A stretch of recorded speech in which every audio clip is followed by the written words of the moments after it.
As America expanded westward and industrialized, its identity continued to evolve. With new land came new opportunities and new conflicts. This chapter examines the presidency of Andrew Jackson, the displacement of Native Americans, and the deepening divisions that would eventually ignite a civil war. Andrew Jackson, a war hero from the Battle of New Orleans, became the 7th U.S. president in 1829. He represented the common man and expanded voting rights to white males who didn't own property. His political era was known as Jacksonian Democracy, focused on populism and suspicion of elites. But Jackson was also controversial. He opposed the national bank, calling it a tool of the wealthy. He frequently used presidential veto power. His critics called him King Andrew. In 1830, Jackson signed the Indian Removal Act, which forced Native American tribes to leave their ancestral lands. Tribes such as the Cherokee, Creek, Seminole, Chickasaw, and Choctaw were relocated west of the Mississippi River. The Cherokee Nation resisted and took their case to the Supreme Court, which ruled in their favor. But Jackson ignored the ruling and removal continued. The result? The Trail of Tears, 1838 to 1839. Over 16,000 Cherokee were forced to march to present-day Oklahoma. Nearly 4,000 died from disease, hunger, and exposure. As the country expanded, two very different economies emerged. The North, industrial, urban, and focused on manufacturing and wage labor. The South, rural, agricultural, and dependent on slave labor. The South's economy relied on cotton plantations, enslaved Africans who were bought, sold, and brutalized. The moral and economic debates over slavery became impossible to ignore. Amid the tensions, Americans began pushing for change through reform movements.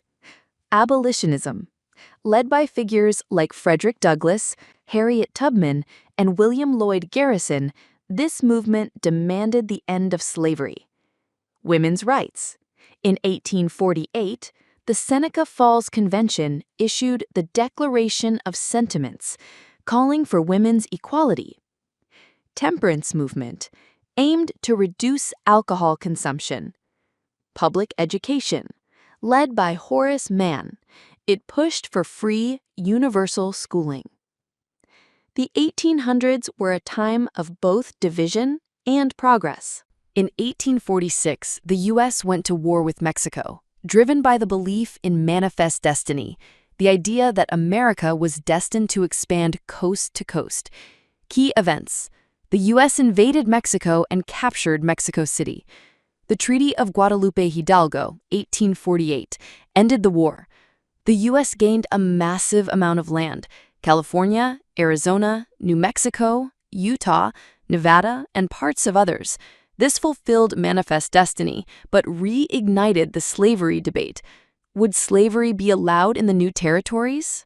To keep the peace, Congress passed the Missouri Compromise, 1820, drew a line across the Louisiana Territory. North equaled free, south equaled slave. The Compromise of 1850, California entered as a free state, but a new Fugitive Slave Act required escaped slaves to be returned. But these measures only delayed the inevitable. New voices emerged. Harriet Beecher Stowe's Uncle Tom's Cabin awakened public outrage. John Brown's raid and violent clashes in Bleeding, Kansas pushed the nation closer to civil war.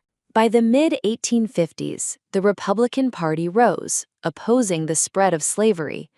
Abraham Lincoln, a former congressman from Illinois, began gaining national attention. The South threatened secession if slavery were restricted. America stood on a knife's edge. In Part 5, we'll enter one of the darkest and most transformative chapters in American history, the Civil War.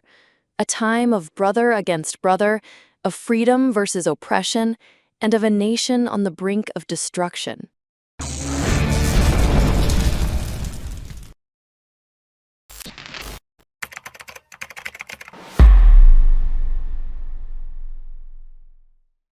In 1861, the United States tore itself apart. Brother fought brother, neighbor against neighbor, in the most deadly conflict in American history. At the heart of it all was a single, powerful issue: slavery. This is the story of the Civil War. In 1860, Abraham Lincoln was elected the 16th President of the United States. Lincoln was a member of the new Republican Party, which opposed the expansion of slavery, not necessarily slavery itself at first. Southern states feared he would try to abolish slavery entirely. Starting with South Carolina, 11 Southern states seceded from the Union to form the Confederate States of America, with Jefferson Davis as their president. The North refused to accept secession. War was coming. In April 1861, the first shots were fired at Fort Sumter, South Carolina. The Civil War had begun.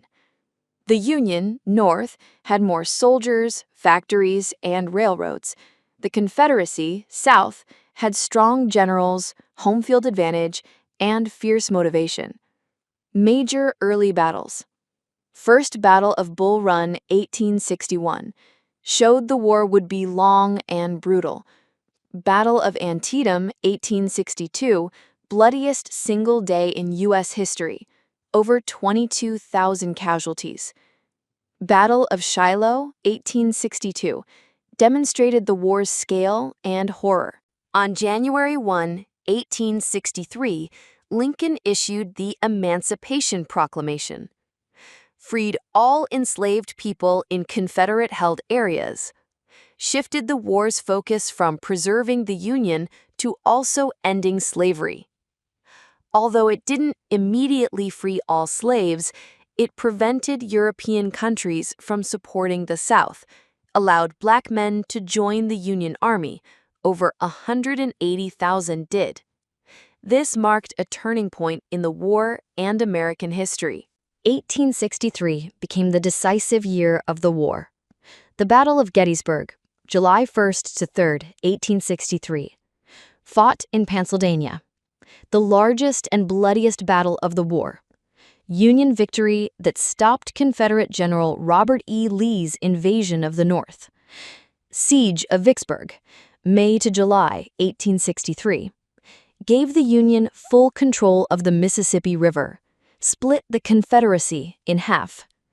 In November, Lincoln delivered the Gettysburg Address, a short but powerful speech that redefined the purpose of the war. By 1864, the Union adopted a strategy of total war, attacking not just armies, but the South's economy and infrastructure.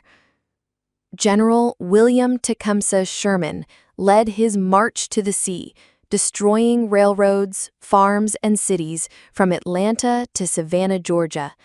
The goal? Break the South's will to fight. Meanwhile, Ulysses S. Grant led relentless campaigns in Virginia against General Lee. By early 1865, the Confederacy was collapsing. Cities were captured, food and supplies were running out, soldiers were deserting. On April 9, 1865, Robert E. Lee surrendered to Ulysses S. Grant at Appomattox Courthouse, Virginia. The war was over. The Union had been preserved. The Civil War remains the deadliest conflict in U.S. history. Over 620,000 soldiers died. Millions were wounded, traumatized, or displaced. The South was left in ruins. But the war also ended slavery.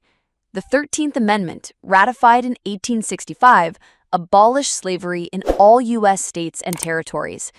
However, the challenges were far from over. Freedom did not mean equality, and the battle for civil rights had only just begun.